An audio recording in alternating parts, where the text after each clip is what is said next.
Comme c'est la relance, hein.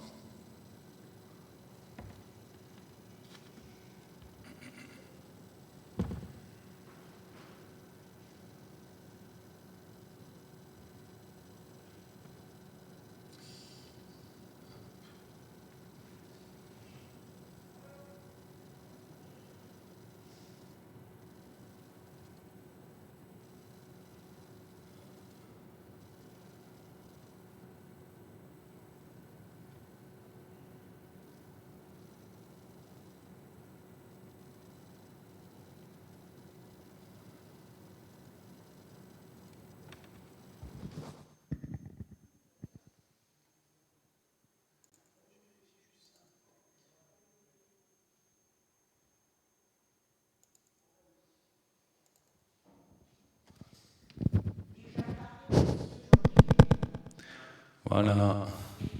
Alors il y a un petit écho un peu bizarre. Je vais essayer de régler ça. Hop.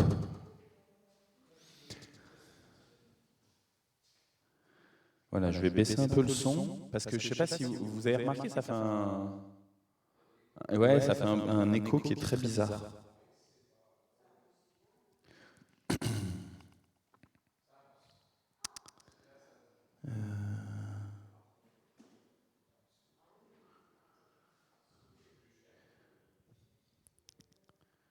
Alors.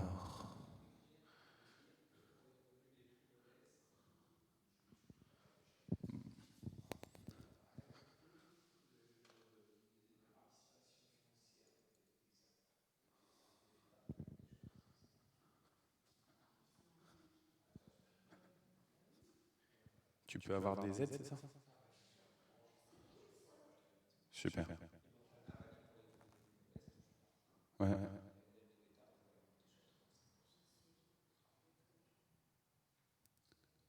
Et comment tu sais qu'il y a un site ou un truc comme ça qui te...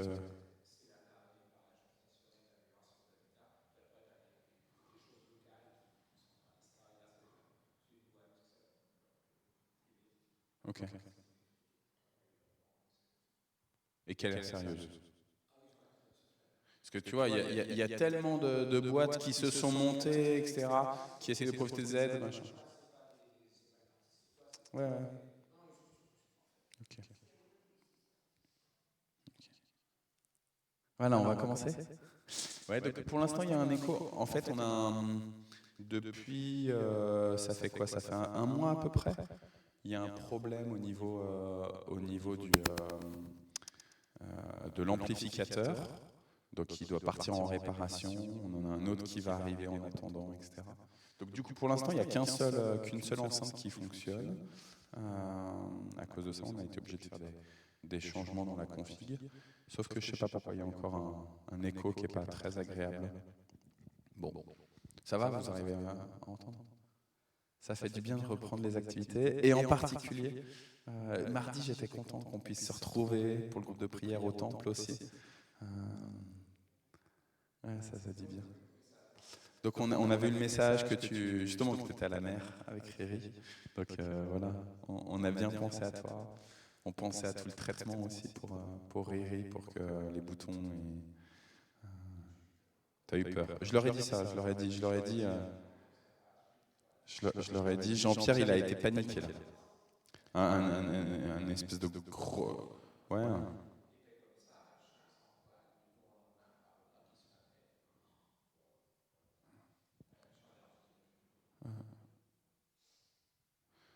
Non, mais je leur ai dit que tu as vraiment paniqué. Et puis, tu vois, il n'y a pas longtemps qu'il partage ta vie, Riri. Donc, ouais, je pense. Ouais. Bon, en tout cas, tu étais à la mer. Tu étais à la mer mardi. Et puis, amen. Alain, on était content dimanche de te voir revenir pendant la formation. C'était super que tu puisses sortir de l'hôpital et que les nuits depuis se sont bien passées. Tu nous as pas fait des poussées de fièvre. Donc voilà. Tu as été bien fatigué. Hein. Et puis tu vois, moi, ce qui m'a vraiment frappé à l'hôpital, c'est de voir comment les urgences sont complètement débordées. Hein. Ils essayent de prendre du temps. Hein. Moi, j'ai trouvé que tout le personnel soignant qui est venu vers toi, que ce soit la médecin, que ce soit les aides-soignants, etc., ils essayent de prendre vraiment, d'avoir des temps de qualité avec les patients, sauf que ça déborde, quoi. Tu vois, je disais mardi au groupe de prière, le fait que les couloirs, les gens soient sur les lits, mais dans les couloirs, et pas tous dans des box comme toi t'étais, moi ça me pose beaucoup de questions hein, sur... Ouais. Ouais, ouais.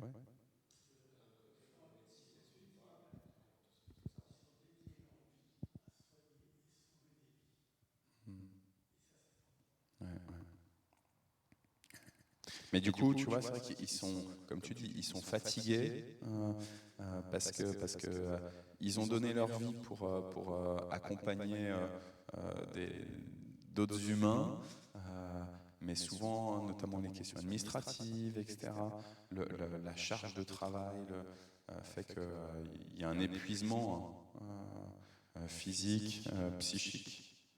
Et comme tu dis, hein, ils sont un maillon. Hein. S'il n'y avait pas autant de déserts médicaux, si tu n'étais pas obligé de prendre des rendez-vous, tu as le rendez-vous chez ton généraliste qu'un mois après, bah, les gens ils iraient aux urgences. Bah, tu vois, moi je fais de la téléconsultation en fait. Donc, c'est ça.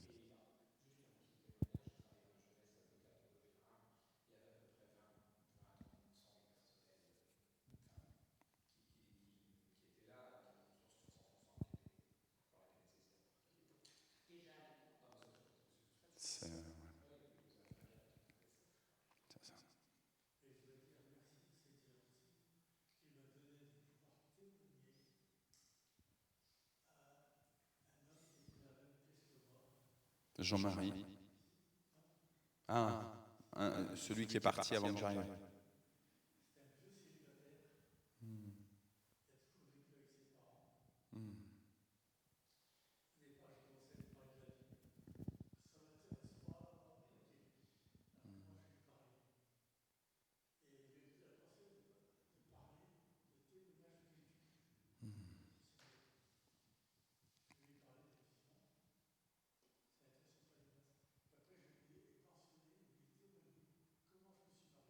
Hmm.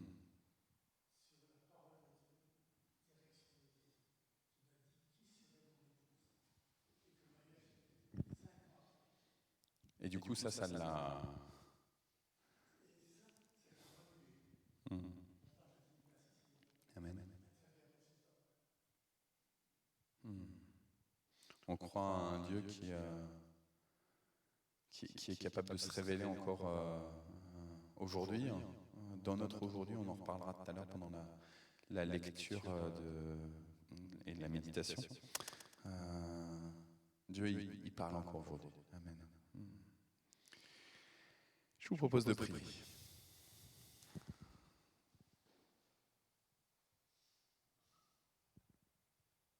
Seigneur, béni sois-tu pour ce nouveau jour. Béni sois-tu de nous permettre de nous retrouver, de nous rassembler dans ton temple. Béni sois-tu, Seigneur, de nous avoir prêté vie encore aujourd'hui. Béni sois-tu pour notre corps, pour notre âme, notre intelligence, nos émotions. Béni sois-tu pour l'élection.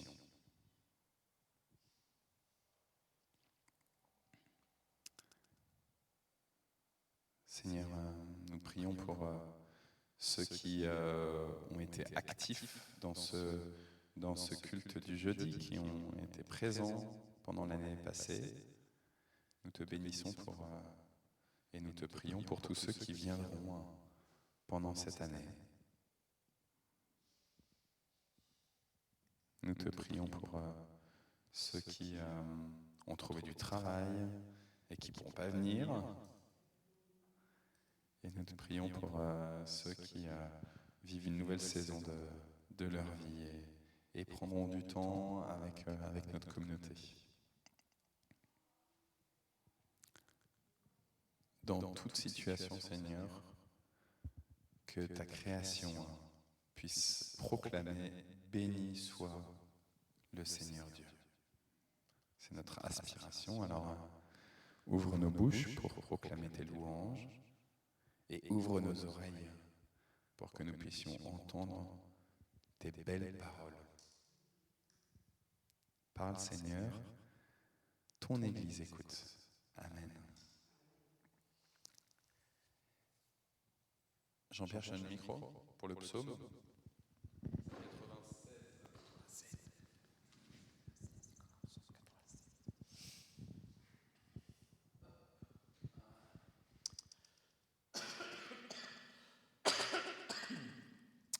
Chantez au Seigneur un chant nouveau. Chantez pour le Seigneur tous les habitants du monde. Chantez pour le Seigneur, remerciez-le d'être votre Dieu. Jour après jour, annoncez « Dieu nous sauve ». Racontez sa gloire à tous les peuples, ses actions magnifiques dans le monde entier. Oui, le Seigneur est grand, il mérite des louanges. Il est plus terrible que tous les dieux. Les dieux des autres peuples ne veulent rien, mais le Seigneur a fait le ciel. Son visage brille de lumière et de beauté, sa puissance et sa beauté remplissent son temple. Peuple de la terre, reconnaissez la gloire et la puissance du Seigneur. Reconnaissez combien son nom est glorieux. Apportez vos offrandes, entrez dans les cours de son temple. Le Seigneur est saint. Quand il se montre, mettez-vous à genoux devant lui. Tremblez devant lui, tous les habitants du monde. Dites à tous les peuples, le Seigneur est roi. Oui, le monde tient solidement, il ne risque pas de tomber. Le Seigneur ne fait pas de différence entre les peuples. Que le ciel se réjouisse, que la terre danse de joie, que la mer rugisse avec toutes ses richesses. Que les champs soient en fête avec tout ce qui s'y trouve, que tous les arbres de la forêt crient de joie devant le Seigneur. Car il vient, oui, il vient pour juger la terre. Il jugera le monde avec justice, il jugera les peuples selon la vérité.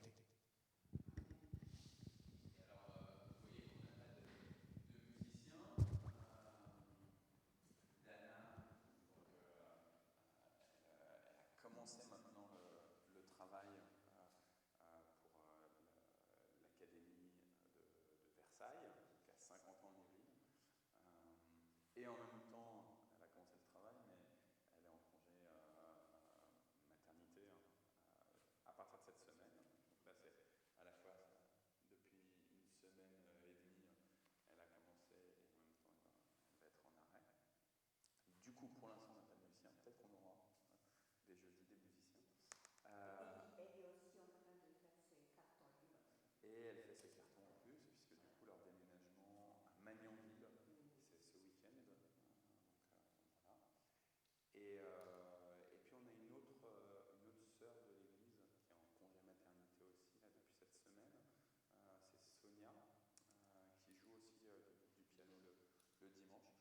Donc on verra si avant que leur bébé arrive à l'une et à l'autre, si elles peuvent nous rejoindre de temps en temps le jeudi. Une fois qu'il y aura les bébés, je pense que ce sera difficile. Et puis on verra s'il n'y a pas des gens que le Seigneur envoie pour animer la louange a cappella. Jean-Pierre. Donc voilà, on va voir comment on s'organise. En attendant, on va mettre les vidéos.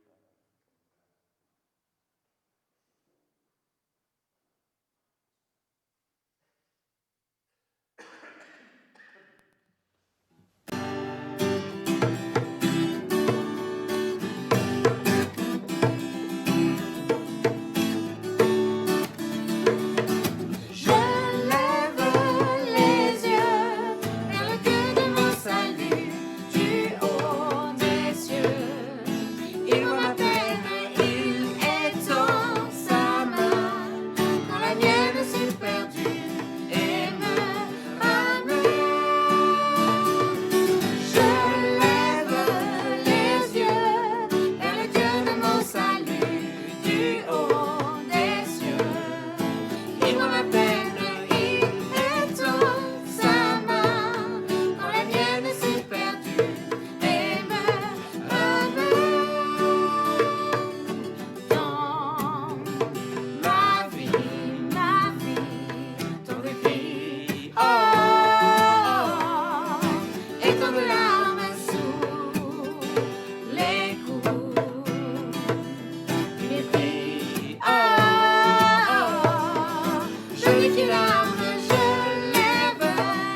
du haut des cieux.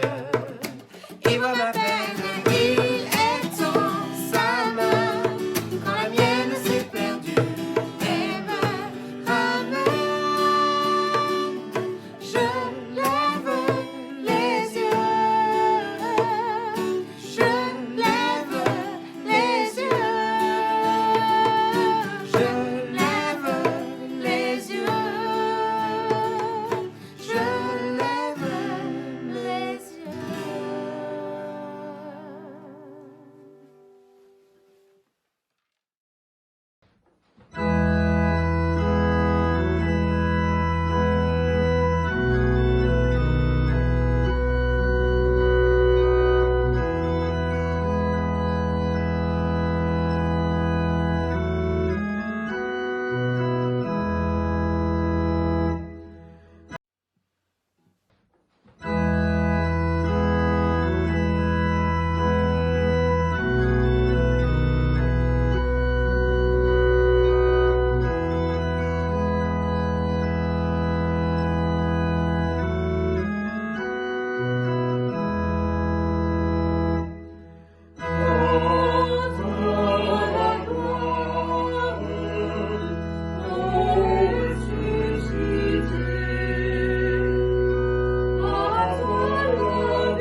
au nom de Jésus.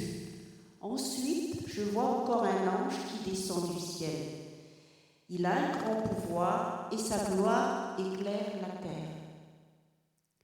Il crie d'une voix forte.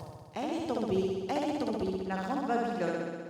C'est là que les esprits mauvais habitent maintenant. Tous les esprits impurs, tous les oiseaux impurs et dégoûtants se réfugient dans cette ville. Oui, elle a donné en abondance le vin de sa prostitution à tous les peuples. Les rois de la terre se sont prostitués avec elle, et les commerçants de la terre sont devenus riches à cause de son immense richesse.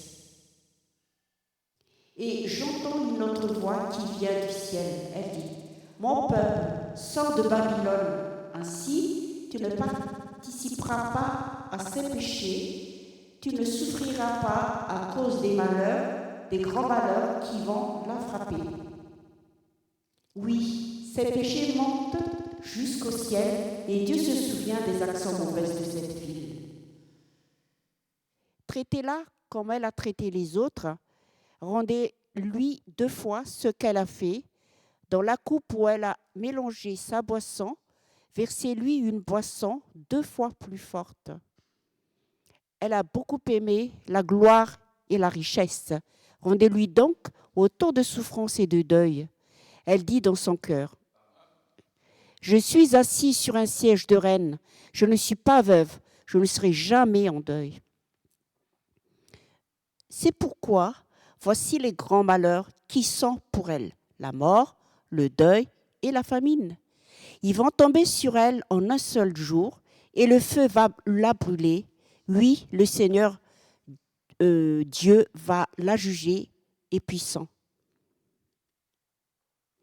Des rois de la terre se sont prostitués avec elle. Ils ont profité de son immense richesse. Alors, en voyant la fumée, le feu qui la brûle, ils pleureront sur cette ville et seront en deuil à cause d'elle. Ils resteront loin d'elle parce qu'ils auront peur de ses grandes souffrances. Ils diront: Malheur, malheur, Babylone, grande ville, ville puissante, une heure a suffi pour que Dieu te juge. Je donne à l'un ou je continue? Comme tu veux. Je fis. Oui. Les commerçants de la terre pleurent aussi et ils sont en deuil à cause d'elle. En effet, personne n'achète plus leurs marchandises. Or, argent, pierres précieuses et perles, toiles fines, soie et beaux tissus rouges, toutes sortes de bois rares, toutes sortes d'objets en ivoire, en bois précieux, en métal solide, en fer ou en belles pierres. Hein? Ah oui, d'accord. Alors, cannelle et hautes épices, myrrhe et hautes parfums, encens, vin, huile, farine et céréales, bœufs et moutons, chevaux et chars, esclaves et prisonniers.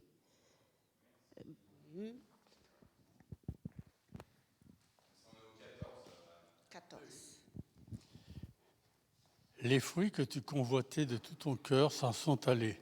Tout le luxe et le tape à l'œil ont été détruits et ne reviendront plus. Les marchands de ces choses qui se sont enrichis par elle se tiendront à distance par crainte de son tourment. Ils pleureront et seront dans le deuil. Et ils diront: Oh non, la grande cité était vêtue de fin lin, de pourpre et d'écarlate. Elle brillait d'or, de pierres précieuses et de perles. Une heure a suffi pour anéantir une si grande richesse. Tous les capitaines de navires, les passagers, les marins et tous ceux qui vivent de la mer se tenaient à distance et criaient quand ils virent la fumée de son embrasement: quelle cité était semblable à la grande cité! Et ils jetaient de la poussière sur leurs têtes. Ils pleuraient, étaient dans le deuil et disaient: Oh non, la grande cité, l'abondance de ses richesses a enrichi tous les propriétaires de navires. Une seule heure a suffi pour qu'elle soit anéantie. Ciel, réjouis-toi sur elle, Réjouissez-vous, peuple de Dieu, et vous les émissaires et les prophètes, car en la jugeant, Dieu vous a justifié. Puis un ange puissant prit un rocher, semblable à une grosse meule, et le jeta sur la mer en disant « Ainsi sera jetée avec violence la grande cité de Babylone, et on ne la trouvera plus jamais. Le son des harpistes et des musiciens, des joueurs de flûte et de trompette ne sera plus jamais entendu en toi. Les artisans de tout métier ne seront plus jamais trouvés en toi. Le son de la meule ne sera plus jamais entendu en toi. La lumière de la lampe ne brillera plus jamais en toi. La voix du fiancé et de la fiancée ne sera plus jamais entendue en toi. Car tes marchands étaient les puissants sur la terre. Toutes les nations ont été trompées par tes sortilèges. En elles a été trouvé le sang des prophètes et du peuple de Dieu, oui, le sang de tous ceux qui ont été massacrés sur la terre. Amen.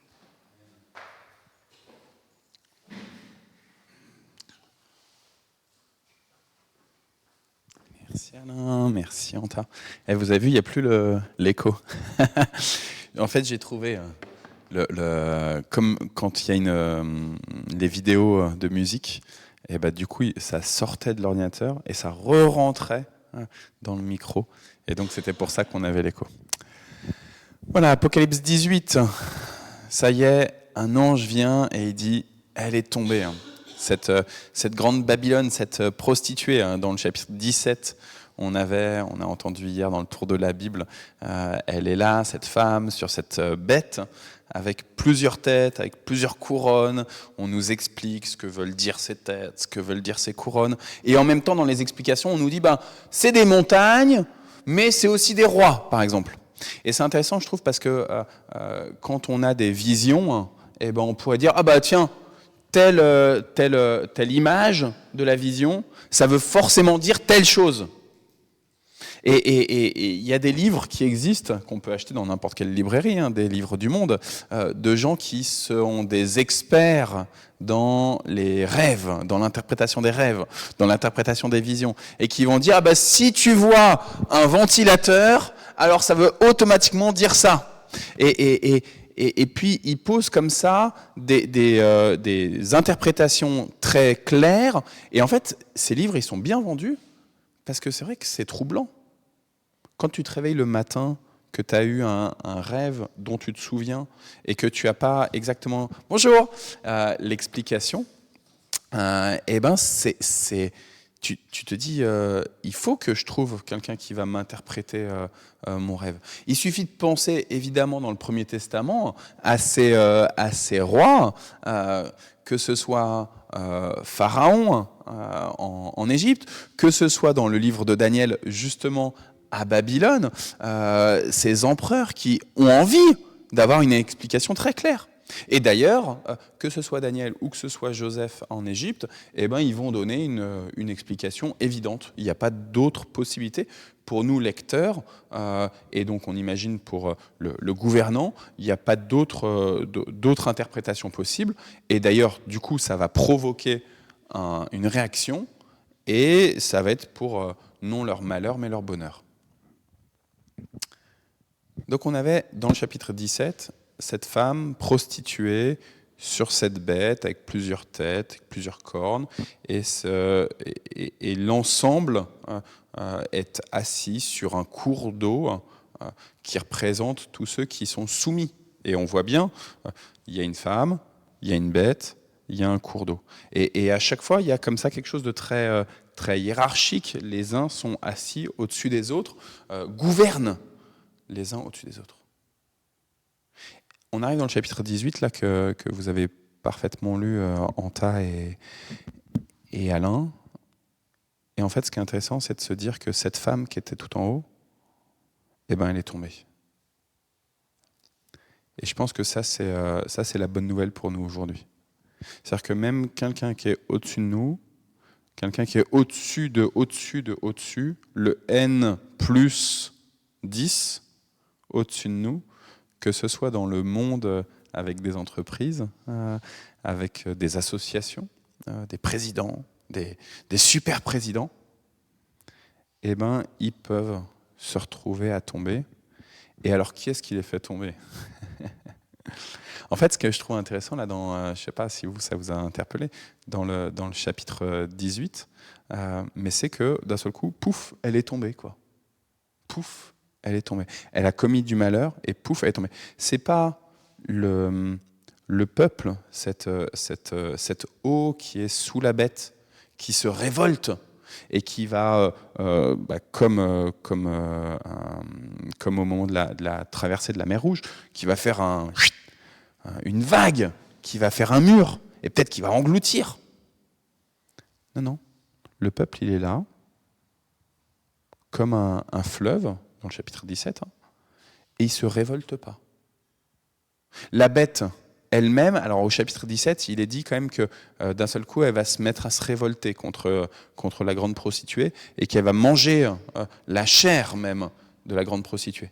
Mais le sentiment qu'il n'y a pas une grande révolte de la part des élus de Dieu. Simplement, Dieu agit en son temps. Elle est tombée.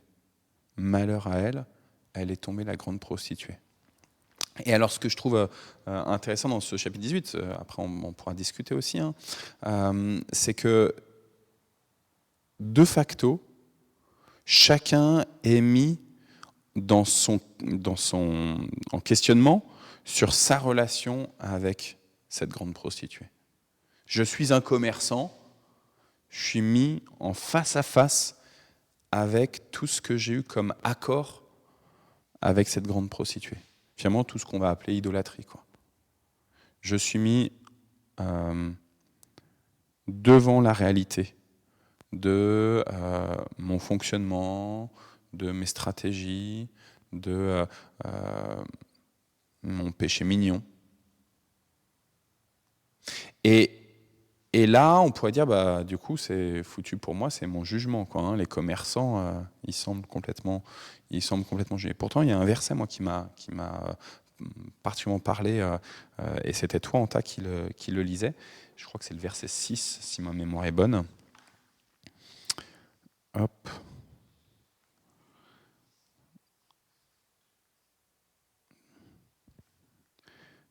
Voilà, verset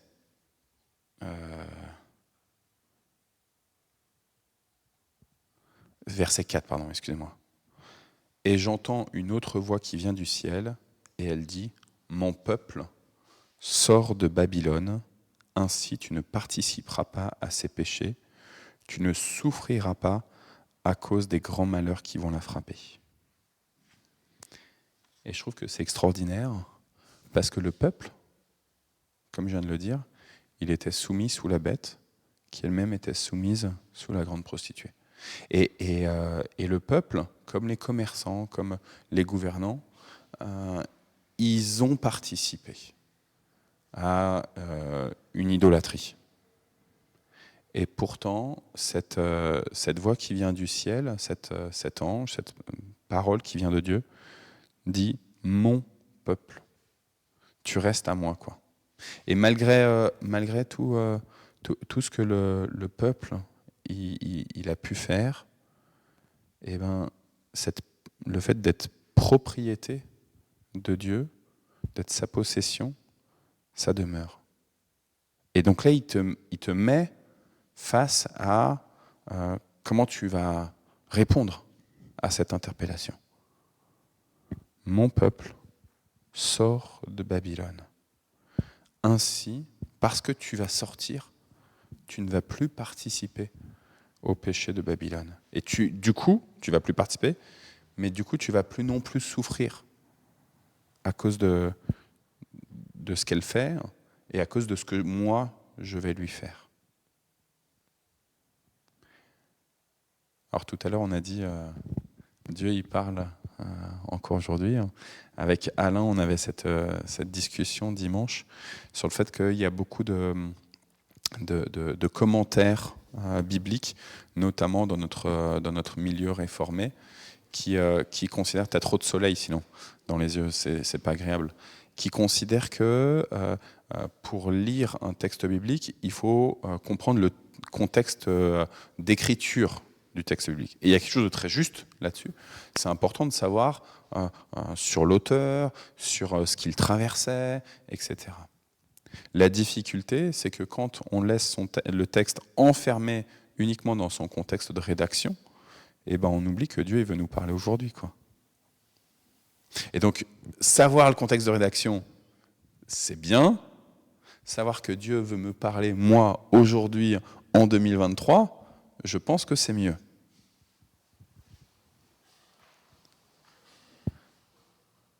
Mon peuple sort de Babylone, ainsi tu ne participeras pas à ses péchés. Aujourd'hui, Dieu il nous dit, oui, c'est vrai. Il me dit en tout cas, oui, c'est vrai, tu participes. Tu es soumis à cette bête. Tu es soumis à cette grande prostituée. Parce que Dieu avait donné une autorité particulière à cette grande prostituée, en fait. Comme il avait donné une autorité particulière à la bête. Il leur avait donné crédit pour un temps, selon ses projets à lui, ses desseins à lui, qui m'échappent complètement. Il lui avait donné crédit d'avoir autorité sur la création. En tout cas, sur une partie de la création. Mais pour un temps. Elle en a fait, cette grande prostituée, ce qu'elle voulait. Dieu l'avait appelée pour faire des bonnes choses, des justes choses. Peut-être qu'elle n'a pas forcément fait des bonnes choses, des justes choses. Peut-être qu'au lieu de reconnaître la gloire de Dieu, elle a voulu plutôt, elle, qu'on la reconnaisse, qu'elle puisse dire « c'est moi la reine ». C'est dans le chapitre 17 aussi. « C'est moi la reine, à moi, à moi, à moi ». Et souvent, j'ai été soumis, du coup, à cette grande prostituée. Mais aujourd'hui, Dieu me dit, sors. Sors de cette emprise. Sois libéré. Sois délivré de cette emprise. Alors c'est facile à dire, hein, évidemment, un jeudi, comme ça, on est au temple. La question, c'est comment est-ce que, de manière très concrète, très pratique, je sors de cette emprise quand tout à l'heure, je rentre chez moi. Quand je suis à nouveau dans des échanges, dans du relationnel avec d'autres, où ça frictionne avec d'autres, notamment avec nos plus proches, notamment ça peut être nos voisins, ça peut être des personnes qu'on va rencontrer à qui on essaie de parler de Jésus, ça peut être n'importe qui, hein. Sa maman qu'on a au téléphone, voilà. Comment est-ce que je vais, dans mon esprit, proclamer « Je suis sorti de l'emprise de la grande prostituée ». Je pense que c'est J'ai pas de réponse réelle. Je suis un mauvais pasteur pour vous dire il faut faire comme ça et voilà. Mais pour moi, c'est peut-être quel est mon positionnement quotidien, peut-être même heure par heure. Seigneur, je veux pas être à nouveau enfermé. Je veux pas à nouveau que des chaînes soient remises à mes pieds et à mes mains. Et qui fait que je devrais fonctionner comme si tu n'étais pas le maître. La grande prostituée, tu as dit, ça y est, elle est tombée. Et du coup, peut-être je finirai avec ça et après je vous laisse le micro. C'est pour moi une des plus belles nouvelles, là, cet Apocalypse 18. Il ne dit pas elle va tomber, mais il dit elle est tombée. Ça y est, c'est fait. Et souvent, et notamment ces passages de la fin de l'Apocalypse, on le voit comme le temps futur. Moi, j'aime bien le fait que ce soit écrit là. Ça y est, c'est fait, c'est posé. Dieu a parlé et on peut dire juste Amen. Voilà. Ah mais alléluia, alléluia. Quand tu dis voilà, il y a des choses comme ça. Et puis voilà, c'est tombé. C'est pas un mouvement, c'est pas une vague. C'est Dieu qui l'a décidé. Ça me rappelle la chute du communisme en Europe. Dans les années 80, je ne marchais pas avec Dieu. J'avais l'habitude de me dire à moi ou aux autres, je ne sais plus, on sort des dictatures, mais du communisme, on n'en sort pas. Parce que voilà, j'avais grandi avec, j'avais l'impression que c'était inéluctable et pour toujours. Et à l'époque, il y avait des télés dans le métro, des petits machins, et on a annoncé donc la fin. Je ne sais plus comment c'est. Voilà, j'en pleurais en disant, mais voilà, c'est Dieu Dieu, il peut faire tomber comme il veut du jour au lendemain des systèmes qu'on est là pour toujours, quoi. Ça, c'est une première chose. Et puis après, des gouvernants, mais aussi en fait des systèmes. Oui, tout, voilà, tout. Si Dieu décide de faire demain, on a l'impression que Poutine sera là tout le temps, ou le dictateur coréen, ou le communisme en Chine, mais si Dieu décide que ça s'arrête, ça s'arrêtera. Il peut tout, et voilà. Ouais. Voilà. En fait, je ne sais pas si tu as écouté la déclaration entre Kim Jong-un et Poutine. En fait, c'était intéressant parce que Kim Jong-un a dit que par la Russie et par Poutine, les forces du mal allaient tomber. Et donc, évidemment, c'est l'Occident, donc c'est nous, et les États-Unis, bien sûr, qui allaient tomber. Et c'est intéressant parce que, tu vois, c'est une phrase prédictive, hein, sauf que, en fait, elle concentre toute l'attention, toute la responsabilité sur un pays et sur une personne en particulier. Et sauf que, comme tu dis, nous, on croit que c'est Dieu qui est capable. Et donc, en fait, moi, je pense que l'Occident va tomber. Mais je pense que l'Orient va tomber. Mais parce qu'en fait, c'est Dieu lui-même qui va signifier toute sa seigneurie. Je suis restée encore à mon enseignement d'avant, malheureusement, et tous mes flous, cette vision grande prostituée, dans ma tête, c'est le diable et tout. Et puis après, ceux qui gouvernent, qui sont les rois du monde de maintenant, et tout ça, le système et tout, après le peuple, après. Mais je suis restée dans le Babylone la Grande. J'ose même pas dire la chose parce que c'était faux complètement en écoutant tout ça. Et c'est resté dans ma tête. Quand on a lu ce matin, j'ai pensé qu'il faut que je demande absolument. Parce que pour certaines religions, Babylone la Grande, c'est toutes les religions, fausses religions ensemble. Donc l'Église catholique, protestant, tout ça, si tu veux, c'est la Babylone la Grande. Il faut sortir de là. C'est Babylone la Grande. Il n'y a qu'une seule et seule unique religion qui soit la vérité, et c'est cette religion-là. Donc tout ça, il faut sortir de là, parce que Dieu va intervenir et va détruire tout ça, parce que c'est le monde, c'est Babylone la Grande, ça me résonne toujours dans ma tête. Oui, tout à fait. Et puis ça me et tout ça, la grande prostituée, je me tire des conclusions moi-même, c'est encore flou tout ça. Un jour, de toute façon, je vais aller à la truc le 2 décembre, là, parce que Julien avait expliqué aujourd'hui qu'il y aura l'explication de toutes ces visions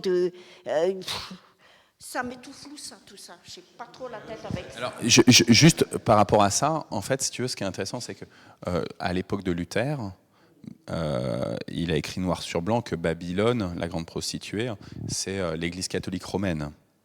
Et en fait, ce qui est intéressant, c'est que justement, chacun à son époque va dire Babylone la grande, c'est ça. Babylone la grande, c'est ça. Babylone la grande, c'est ça. Et finalement, on va tous jeter l'opprobre sur ceux qui ne pensent pas comme nous, ceux qui n'ont pas exactement la même doctrine, tu vois.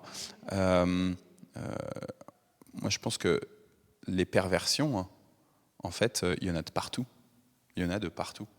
Et il n'y a pas une religion, en fait, même, par rapport à ce que tu disais, je pense qu'il n'y a pas une religion qui ne sera détruite.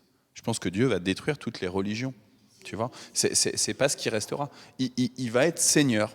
il va être Seigneur, point final. Et donc, il y aura plus besoin, tu vois, de dire, c'est bon, moi j'ai été dans la vérité parce que je suis marqué réformé, parce que je suis marqué catholique romain, parce que je suis marqué témoin de Jéhovah, parce que je suis marqué juif, tu vois. En fait, Dieu va vraiment abolir tout ce qui est système religieux, tout ce qui est système d'autorité, parce qu'il sera la seule autorité. Donc il n'y aura plus besoin d'avoir un président, d'avoir un chef N+1 ou N+10 ou ce que tu veux, parce qu'il sera le seul Seigneur et il sera la seule autorité, et face à lui, il y aura un seul peuple. Donc une seule tête pour un seul peuple. J'ai vu que tu voulais parler. Par rapport au contexte, le fait, bon, moi je connais dans mon ancienne vie, on ne parlait pas du contexte, j'ai découvert ça après. Et le problème, c'est que tu dis quelque chose, ah oui, mais tu n'as pas compris, parce que puis à côté de ça, on te prend un verset, et puis on te dit, ouais, regarde, voilà. Et après, ça c'est une chose. Et après, dans l'église de Télégraphe, il y avait un homme avec qui je m'entendais bien, qui était prof de maths. Il m'a dit l'intérêt des matheux, moi je suis un matheux aussi, c'est qu'on accepte qu'il y ait des mystères, en fait. On ne veut pas tout expliquer, tout comprendre. Moi, l'Apocalypse, je la lis assez vite, j'essaye pas de comprendre chaque verset, ce que ça veut. C'est pas important. Pour moi, c'est pas important, c'est pas grave. Donc,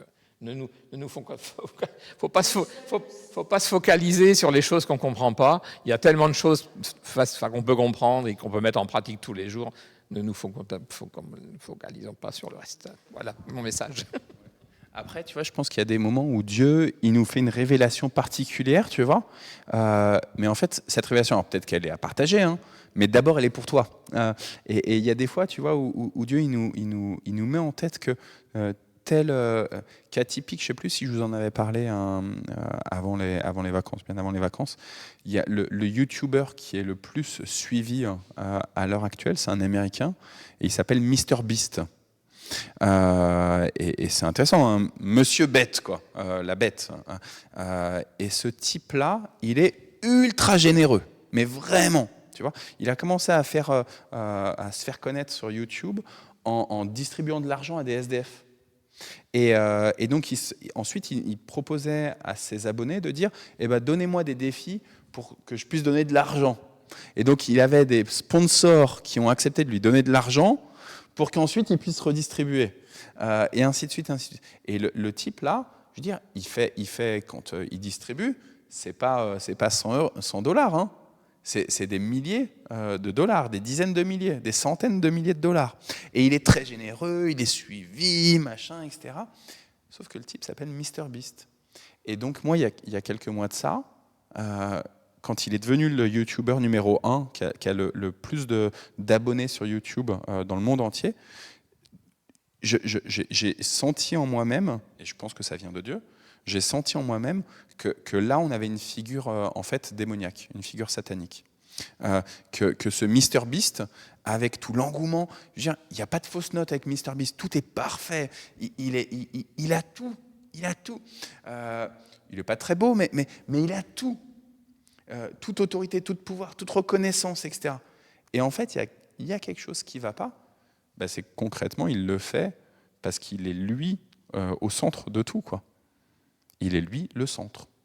Et donc, c'est pas juste. Mais ça, tu vois, j'ai reçu ça pour moi-même. Alors, peut-être que Dieu veut l'utiliser, mais en fait, c'est d'abord pour moi, tu vois. Et notamment moi qui suis un certain nombre de chaînes YouTube, de dire, attention Arnaud, est-ce que tu as envie d'écouter les vidéos de MrBeast ? Ces vidéos, elles sont diffusées en anglais, en français, en espagnol, en allemand, dans toutes les langues. Et du coup, pour moi-même, c'est comme si Dieu me disait, ne regarde pas ces vidéos, quoi. Mais pour moi. Alain, toi, tu as travaillé sur l'Apocalypse. Oui. Alors, je dois dire une chose, qu'après avoir lu et relu l'Apocalypse, tous les noms sont à prendre dans leur sens hébraïque. Et Babylone, en hébreu, c'est Babel. Mais Babel, ça signifie porte de Dieu. Mais porte de Dieu.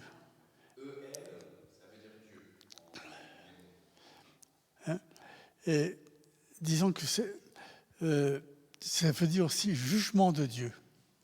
parce que la porte était le lieu où se situaient, où venaient s'installer tous les anciens, ceux qui dirigeaient la ville, pour exercer les jugements. Et ça, bien souvent, on n'y fait pas attention.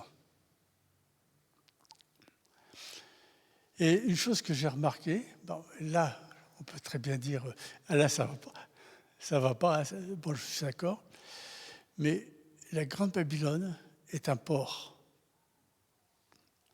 Quand on voit les marins qui n'osent pas y aller, à cause de la fumée qui en échappe. Mais à l'époque, quand une ville était brûlée, les pirates, les pillards y allaient pour récupérer ce qu'ils pouvaient récupérer. Mais là, il y avait quelque chose de particulier qui les en empêchait de pénétrer. Et moi, j'ai pensé à une bombe atomique. Et de ce côté-là, je rejoins David Louis Carson. Mais c'est mon avis.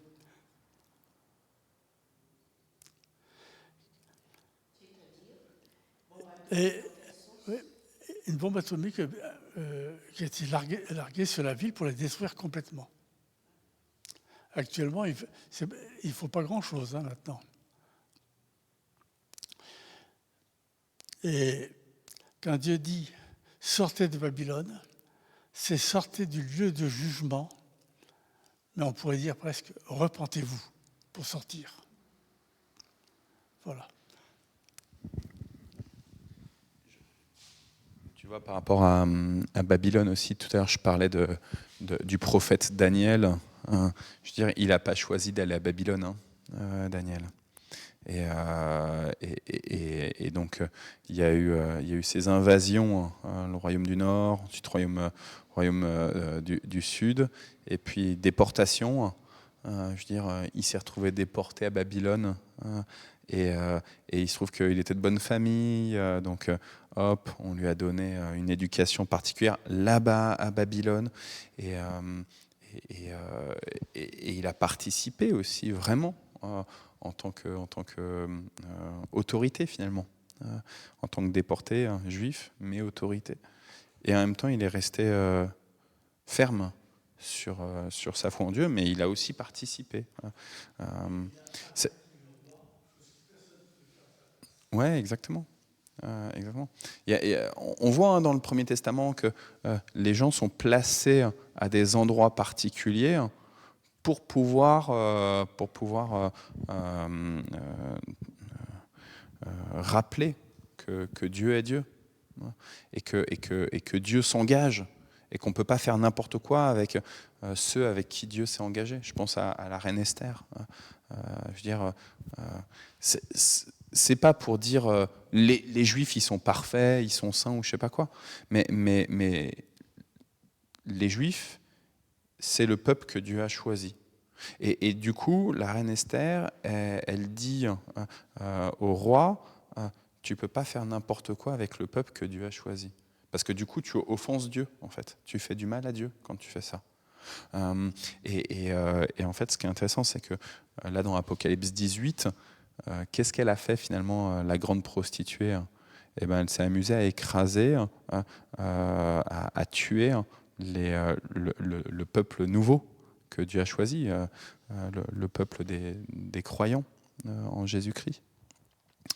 Et ça, eh ben, la réalité, c'est qu'elle est tombée. Dieu a déjà décidé malgré les oppressions. Tu parlais du communisme. Je veux dire, les Bibles, elles sont arrivées de l'autre côté du mur. On va parler de portes ouvertes.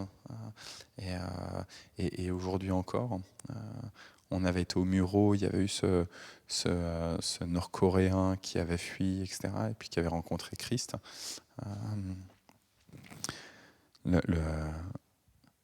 Ceux que Dieu a choisis avant la fondation du monde, ils vont pouvoir entendre la voix qui dit elle est tombée, vas-y sors, reconnais tes péchés, vas-y, et il n'y a pas de problème. Je te gracie. Par le sang de l'agneau, je te gracie. Vous avez d'autres choses encore que vous pensiez encore?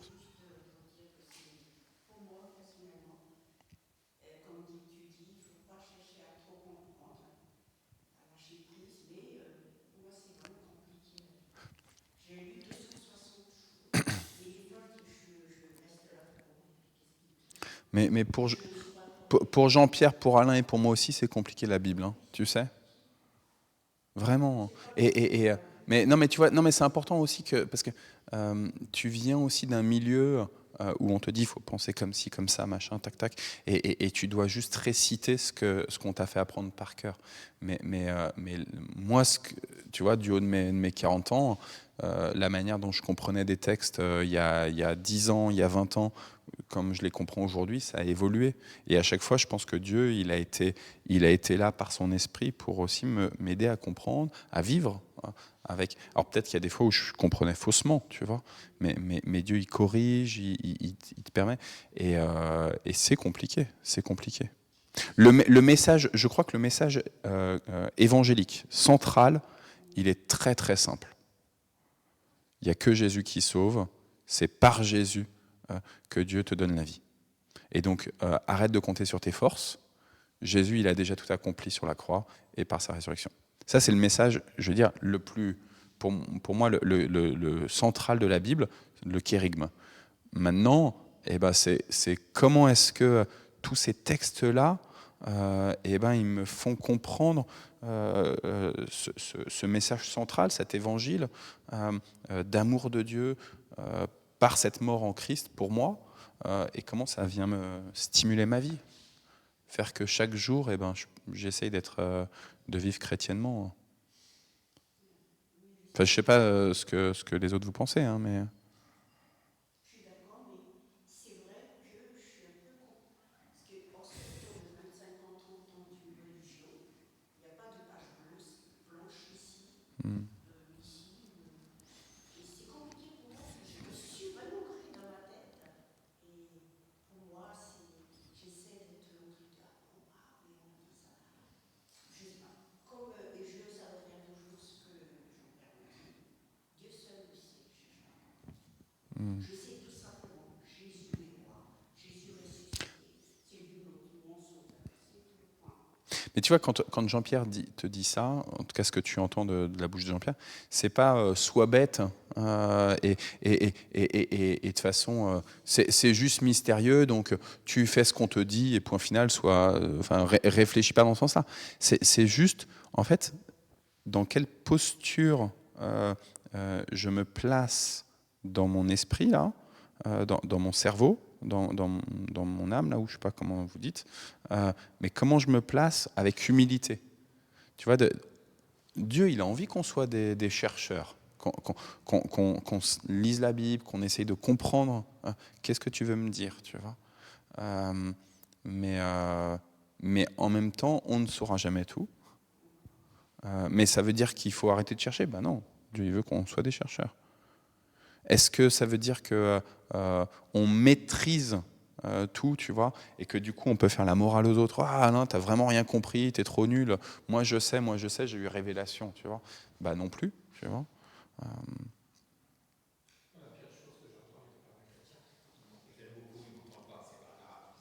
Donc je garde le micro avec moi.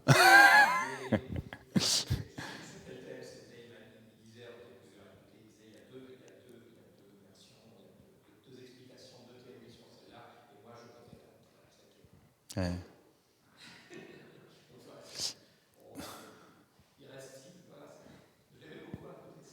Ouais. C'est un peu.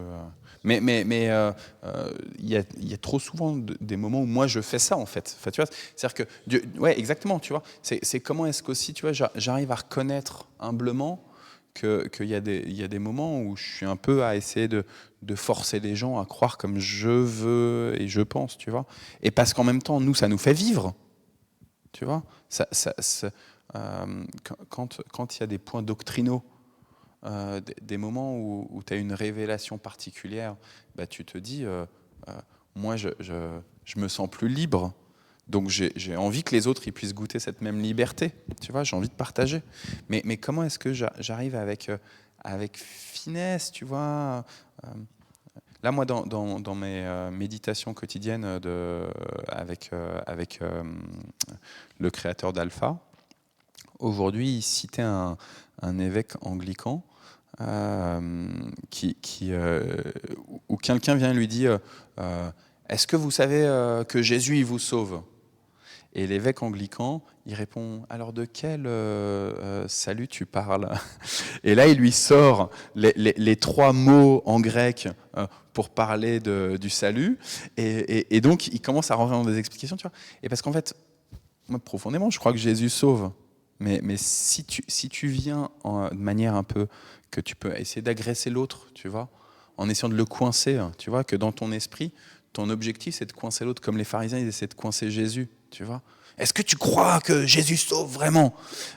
T'es un évêque, tu vois, t'es un anglican. Est-ce que tu crois vraiment que Jésus sauve? Est-ce que dans ta piété, tu vois, et t'essayes de pousser l'autre dans ses retranchements, mais en fait, exactement comme les pharisiens pour coincer Jésus. Mais, je veux dire, Jésus, il savait ce qu'il y avait dans le cœur de l'homme qui était face à lui. Et ben, là, je pense que l'évêque était inspiré à ce moment-là pour essayer de déplacer la personne qui essayait de le coincer.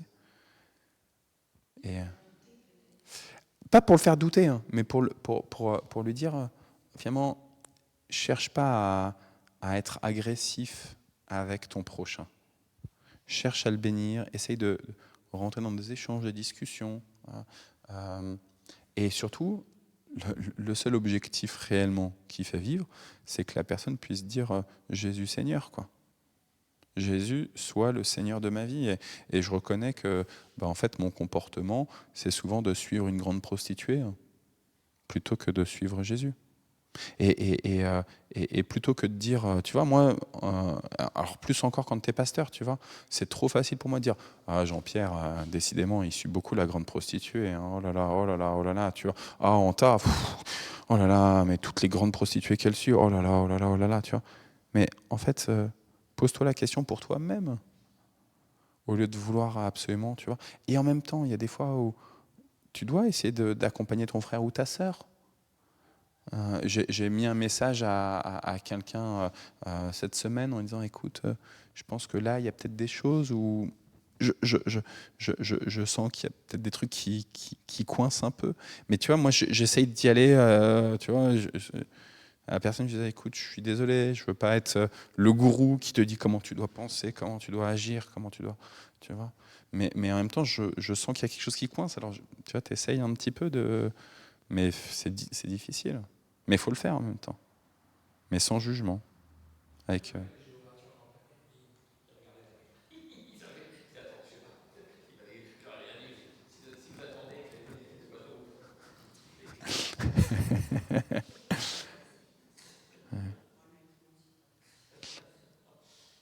Vous avez quelque chose d'autre? Okay.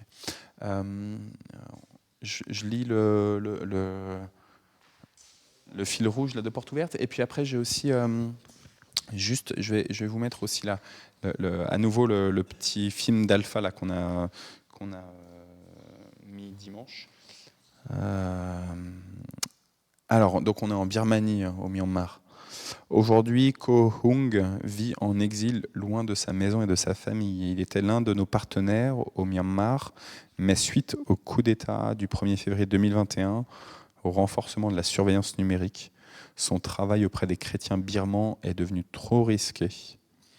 Suivi à la trace, sa carte d'identité a été signalée et ses services bancaires ont été bloqués.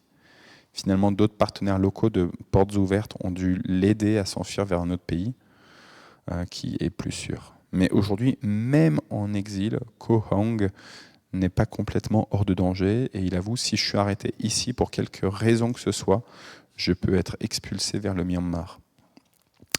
Face au contrôle digital omniprésent, il s'efforce de ne pas utiliser d'informations traçables sur les médias sociaux et doit garder secrète sa localisation. Ko Hung a pu malgré tout rester en contact avec sa famille et ses amis au Myanmar, mais en raison des capacités technologiques croissantes des militaires, un simple coup de fil peut s'avérer dangereux. Donc merci de prier d'une part pour le Myanmar et puis pour Ko Hung, évidemment. Lui, il rêve de retourner dans son pays parce qu'il y a des églises secrètes et qu'ils ont besoin d'être soutenus. Il y a un certain nombre de gens qui sont tués, de chrétiens qui sont tués. Je ne sais pas si c'est le dernier numéro de Portes Ouvertes ou si c'est celui d'avant, peut-être celui d'avant, de cet été, qui avait tout un dossier sur comment les États qui persécutent les chrétiens, ils utilisent justement les nouvelles technologies. Donc nous, on rend grâce sur le fait qu'on puisse être sur Facebook, sur les Zooms, les choses comme ça, mais en même temps, c'est un vrai outil pour donner des coups de marteau à l'Église de la part de ceux qui veulent persécuter l'Église, de cette grande prostituée dont on a parlé. Voilà. Moi, j'avais aussi donc sujet de prière Alpha, donc qu'on va lancer à partir du dernier samedi de septembre là. Donc la soirée où on invite un peu les gens, ça sera 16h-18h. Donc tous les samedis, il y a un samedi où on va pas le faire parce qu'il y a la Halloween, donc la fête pour les enfants, pour contrebalancer Halloween.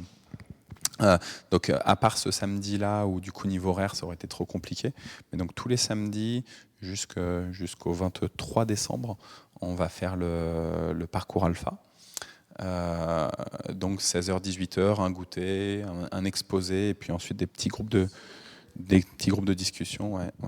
Donc voilà, invités autour de vous, ceux qui se posent des questions sur le sens de la vie, qui disent moi je crois pas, ou alors j'ai besoin d'approfondir, ou je comprends rien à la Bible, etc. C'est vraiment l'occasion. Je pense, tu me parlais des journées du patrimoine, tu vas aider là demain pour installer. Donc on a plusieurs œuvres ici, plutôt format expo sur la thématique patrimoine vivant. Dieu n'est pas le Dieu des morts, mais le Dieu des vivants. Dans le bureau de... C'est vrai ? Ça c'est juste, c'est très juste. Le Seigneur est bon. Hein. Dans l'ancien bureau du pasteur, on va mettre en continu le reportage sur de présence protestante là, et puis ensuite dans les isbas là où on mange le jeudi midi là, on va mettre une exposition qui avait été faite à l'occasion des 150 ans. Donc c'est une vieille expo, elle a déjà 7 ans, mais elle permet comme ça de donner un peu des éléments historiques, etc. Donc voilà. Donc je pense qu'il faut prier pour ce week-end de journée du patrimoine, pour qu'il y ait des gens qui viennent et qui découvrent un petit peu à la fois le temple, mais pour nous, c'est pas le temple qui importe, la communauté, et en même temps, c'est pas la communauté qui importe. Donc à chaque fois, c'est des portes. Alors je sais pas si c'est des portes pour le jugement, mais en tout cas pour que les gens osent intérieurement faire acte de conversion. Donc voilà, et je pense qu'il faut prier en général. C'est toujours des occasions. Je pense qu'il y a une grande soif culturelle parmi nos contemporains, une grande soif de grandir intellectuellement, voire avec des diplômes, des certifications, des choses comme ça. Mais quand on va mourir, en fait, nos diplômes, ils nous auront servi à rien. Toute notre connaissance, elle sera abolie. La seule chose qui importera, c'est notre relation avec le Père. Voilà. Je réfléchis s'il y a encore autre chose de ma part. C'est tout. Est-ce que vous avez des sujets ?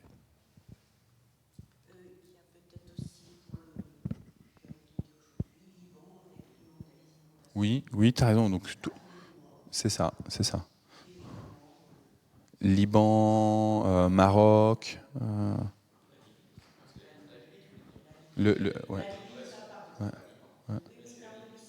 Ouais.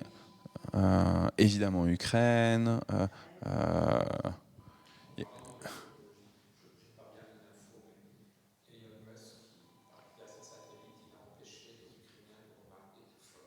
Ouais. Donc à la fois, tu vois, ça c'est aussi c'est intéressant, c'est que Musk, quand il y a eu le début de l'invasion, il a dit j'envoie Starlink, machin, je veux soutenir, etc. Et maintenant, en fait, eh ben,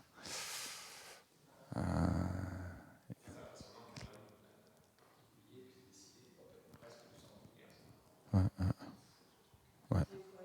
J'ai très peur de Musk, moi aussi. Ouais. Elon Musk, c'est le patron de Tesla. Tu sais, les voitures électriques Tesla.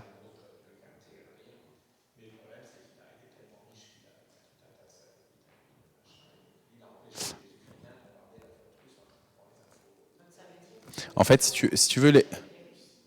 Non. En fait, si tu veux, quand la Russie a envahi l'Ukraine, il fallait absolument continuer à ce que les Ukrainiens puissent encore avoir accès à Internet pour échanger. Et lui, il a une entreprise qui s'appelle Starlink qui livre des antennes relais. Tu peux en acheter une pour chez toi, tu vois, une antenne relais, et qui se connecte à Internet via des satellites. Ils ont leur propre... Va falloir que tu y ailles, c'est ça ? Ok.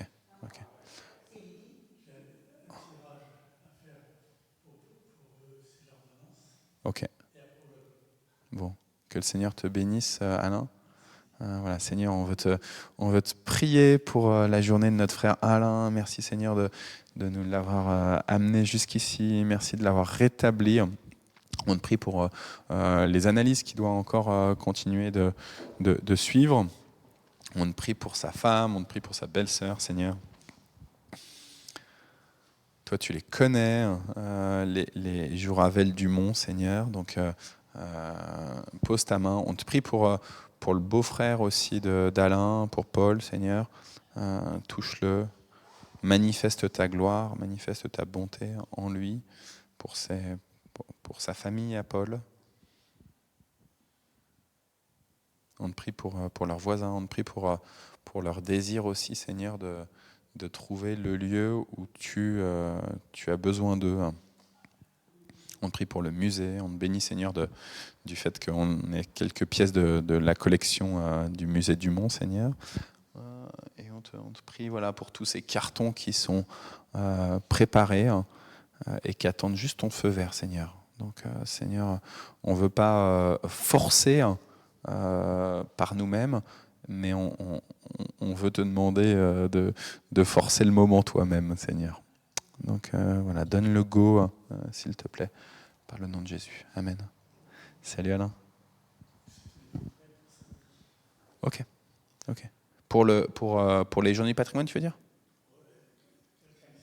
Ouais. Éventuellement, si le matin tu pouvais venir, on a un peu moins de monde le matin que l'après-midi, donc c'est à 9h30. Si tu peux, ouais, ce serait super. Ce serait vraiment super. Ouais. On a, je sais plus qui est là, mais je sais qu'il y a moins de monde le matin que l'après-midi. Donc, ok. Bah écoute, super. À samedi alors. Amen. Merci Alain. Merci Alain, vraiment. Et donc Elon Musk, si tu veux, il a plein de satellites autour de la Terre qu'il a envoyés. Tu vois, il a des fusées qu'il envoie comme ça. Donc, du coup, tu peux te connecter à Internet. Et comme c'est des satellites... C'est un monsieur. Il s'appelle... Donc, c'est un Américain. Donc, son prénom, c'est américain. Son prénom, c'est Elon, E-L-O-N, et son nom de famille, c'est Musk, M-U-S-K. Il vient de racheter Twitter, le réseau social, et il a décidé d'enlever toutes les barrières. Les gens peuvent dire n'importe quoi, il n'y a plus de contrôle. Voilà. Donc, il a une des premières choses qu'il a fait en rachetant Twitter, c'est de virer les gens et le personnel, et notamment tous ceux qui vérifiaient un petit peu s'il n'y avait pas des propos, tu vois, qui étaient violents, des propos qui étaient, je sais pas, racistes ou n'importe quoi, tu vois, des choses où tu peux pas laisser dire tout et n'importe quoi. Tu dois poser des règles. Et lui, il est libertaire, hein. Donc il dit que tout doit pouvoir être dit.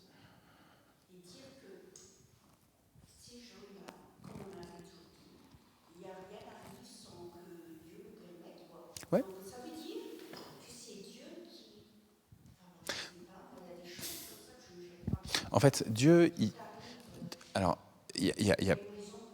ouais, il y a des raisons. On ne connaît pas toutes les raisons. Tu vois ? Et moi, je pense que cet homme-là, qui est un des milliardaires les plus riches au monde, tu vois, il est plus puissant, je pense qu'il a reçu une autorité particulière de la part de Dieu. La question, tu vois, mais c'est comme pour la grande prostituée, tu vois, c'est qu'est-ce qu'il en fait ? Est-ce qu'il se place comme... Donc lui, par exemple, il est favorable aussi au transhumanisme. Donc le fait de permettre à ce que, grâce aux nouvelles technologies, on puisse transformer l'humain et pour avoir des capacités qui soient meilleures. Et donc il a une entreprise qui s'appelle Neuralink, qui... Cette entreprise Neuralink là, elle fait des puces électroniques qu'il veut implanter dans le cerveau, et grâce à ça, ça va augmenter tes capacités. Donc tu vas pouvoir apprendre plus de choses, tu vas pouvoir, je sais pas, avec cette puce par exemple, on peut imaginer qu'elle va être connectée à Internet, et donc tu as accès à toute la connaissance d'Internet directement.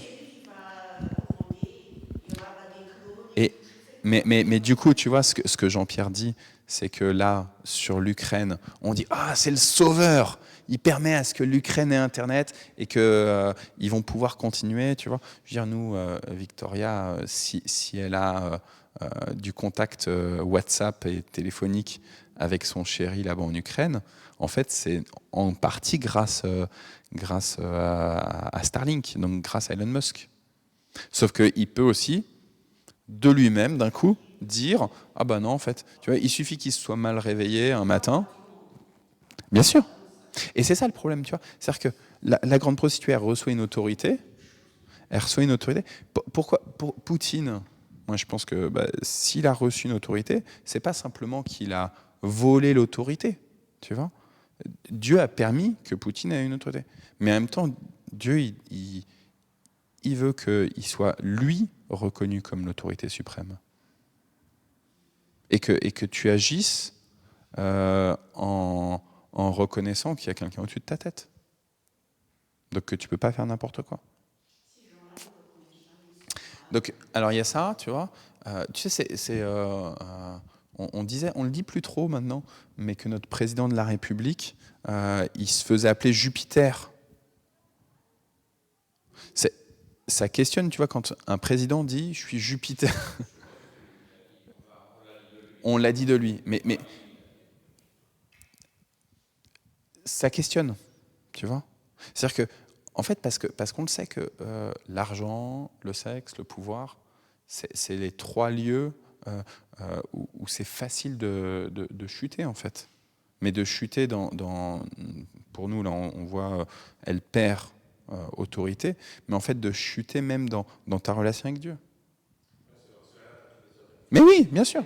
Je jette pas la pierre à Macron en particulier, tu vois. C'est-à-dire que, mais oui, tu vois. Quand tu es pasteur, tu vois, c'est facile de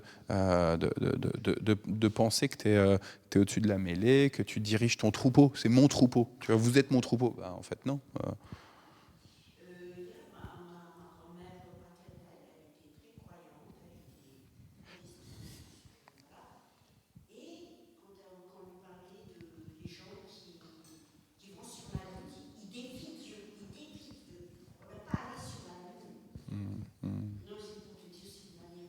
Ouais. Mais c'est...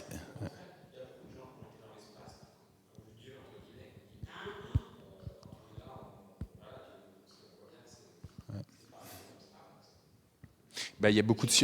En fait... Non, mais tu vois, ce qui est intéressant, c'est qu'il y a beaucoup de scientifiques, justement, croyants, comme dit Jean-Pierre. Il y a beaucoup de... Tu vois, moi, je me rappelle d'un ami qui est à Montpellier, biologiste, docteur en biologie, et enfin, plutôt doué dans son domaine. Et je l'ai accompagné dans sa conversion. Et en fait, lui, s'il s'est converti, c'est parce qu'en fait, plus il cherchait, plus il disait, mais en fait...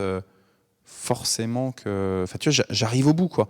Je suis avec mon microscope, je vais jusqu'au plus petit des micro-organismes, etc. Et plus je me dis, mais forcément qu'il y a Dieu. Forcément qu'il y a Dieu. Parce que malgré mes recherches, il y a toujours... En fait, c'est tellement extraordinaire comment tout est fait.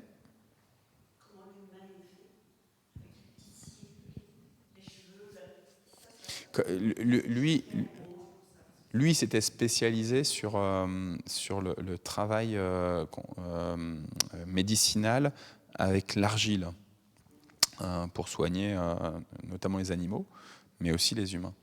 Et il disait, mais c'est quand même fou, tu vois, parce que dans la Bible, on découvre que tu es de la poussière, tu retourneras à la poussière, et que en fait de cette terre, de cette glaise, eh ben on peut soigner, tu vois. Et il dit, mais ça peut être que l'œuvre d'un créateur, tu vois. Ça peut être pensé que par une intelligence, quelque chose de supérieur à nous, quoi.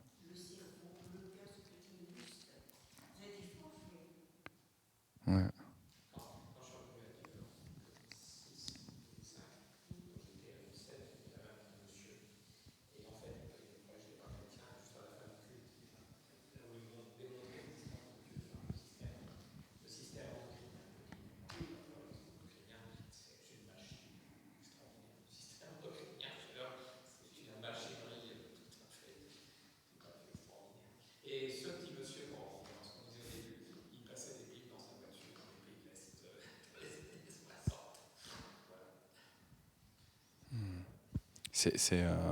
Ouais.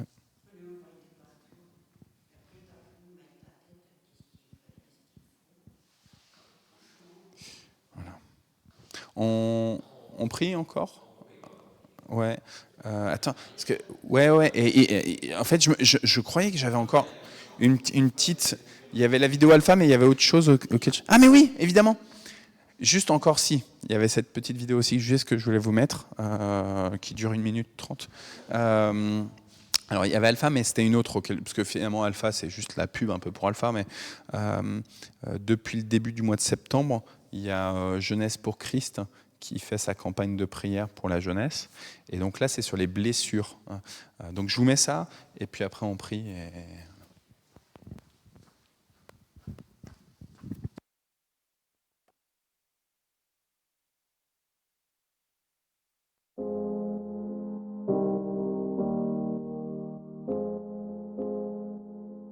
Une blessure, c'est une lésion qui est provoquée par un choc, un coup ou une arme, de manière volontaire ou non. Ça peut être une blessure physique, mais ça peut aussi être une blessure morale. Et face à une blessure, la réaction normale, c'est de chercher à la soigner, avec du matériel adapté ou auprès d'une personne compétente. Mais parfois, pour différentes raisons, on décide de ne pas soigner la blessure. On la cache par honte ou par peur, on la minimise par fierté, ou bien on s'en sert pour attirer l'attention. Et parfois, elle prend même des formes disproportionnées parce qu'elle met en évidence un mal qui était plus profond, qu'on n'avait pas détecté avant. Et une chose est sûre, si on ne soigne pas une blessure, elle risque de s'infecter ou de former une cicatrice disgracieuse. Si on ne prend pas le temps de traiter une blessure intérieure, on risque d'avoir des séquelles. Et dans l'évangile de Luc, on lit que les gens venaient pour écouter Jésus et pour se faire guérir de leur maladie. Et Jésus, c'est ma prière aujourd'hui. Que les jeunes viennent vers toi pour t'écouter et pour être guéris, pour que tu les soignes de leurs blessures intérieures. Tu es la seule personne qui est compétente pour ça. Et je prie que ton Église soit tes mains, tes oreilles, tes pieds, ta bouche pour prendre soin de ces jeunes et pour réparer ce qui a été abîmé en eux. Amen.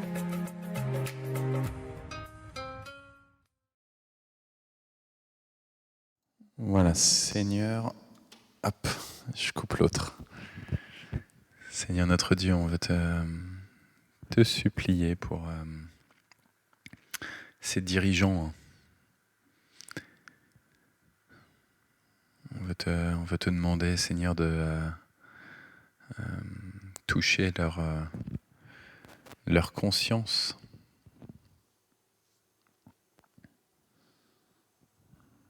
On a envie de les aimer, de les bénir. On ne veut pas uniquement se réjouir quand il y a un dirigeant qui tombe, quand il y a un coup d'État ici ou là, et dire « Ah bah, bien fait pour eux, on pense, Seigneur, que ces dirigeants, c'est des créatures à qui tu as donné vie, tu as prêté vie,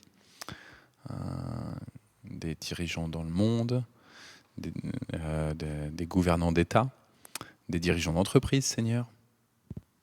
Donc on te prie pour leur donner l'audace, le courage de plier le genou devant toi, de reconnaître ta seigneurie, de reconnaître leurs péchés, de reconnaître à quel point ils ont pu se fourvoyer, hein, à quel point ils ont pu se penser maîtres du monde. Donc, Seigneur, ceux qu'on a mentionnés tout à l'heure, tu les connais parfaitement. Et puis il y a tous ceux qui ne sont pas médiatisés, Seigneur, mais qui n'en pensent pas moins. Voilà, moi je veux te prier pour les frères et sœurs qui connaissent des difficultés dans leur milieu professionnel à l'heure actuelle. Ceux qui sont en conflit avec leur hiérarchie. Voilà, je te demande de les apaiser, de leur offrir cette certitude que tu viens régner, que tu viens dire elle est tombée, donc sois sans crainte, j'ai autorité. Amen.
Et Seigneur, on va finir ce tour de prière avec ces mots que ton Fils nous a enseignés. Notre Père qui es aux cieux, que ton nom soit sanctifié, que ton règne vienne, que ta volonté soit faite sur la terre comme au ciel. Donne-nous aujourd'hui notre pain de ce jour. Pardonne-nous nos offenses, comme nous pardonnons aussi à ceux qui nous ont offensés. Et ne nous laisse pas entrer en tentation, mais délivre-nous du mal, car c'est à toi qu'appartiennent le règne, la puissance et la gloire pour les siècles des siècles. Amen. Voilà, et puis donc je vous propose, comme je disais tout à l'heure, un dernier chant. Alors hop, il faut que je remette.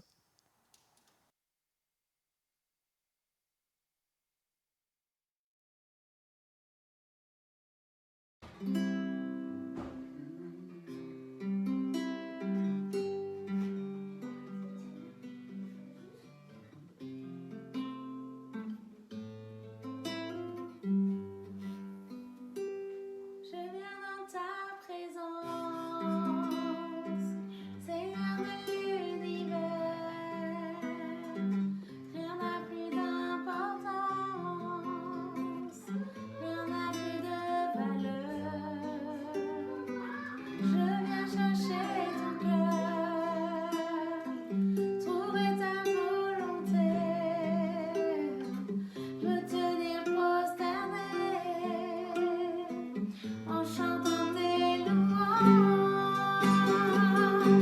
Ton nom est grand, ton nom est saint, ton nom est digne de louange. À toi l'honneur, à toi la gloire, à toi la puissance et la force. Jésus, agneau de Dieu. Je viens dans ta présence, déposer mes fardeaux, tout ce qui me retient de m'approcher de toi. Tu es mon bouclier, mon appui, mon seul bien. Vers toi, Seigneur, mon Dieu, je veux lever les mains. Ton nom est grand, ton nom est saint, ton nom est digne de louange. À toi l'honneur, à toi la gloire, à toi la puissance et la force. Ton nom est grand, ton nom est saint, ton nom est digne de louange. À toi l'honneur, à toi la gloire, à toi la puissance et la force. Jésus, agneau de Dieu.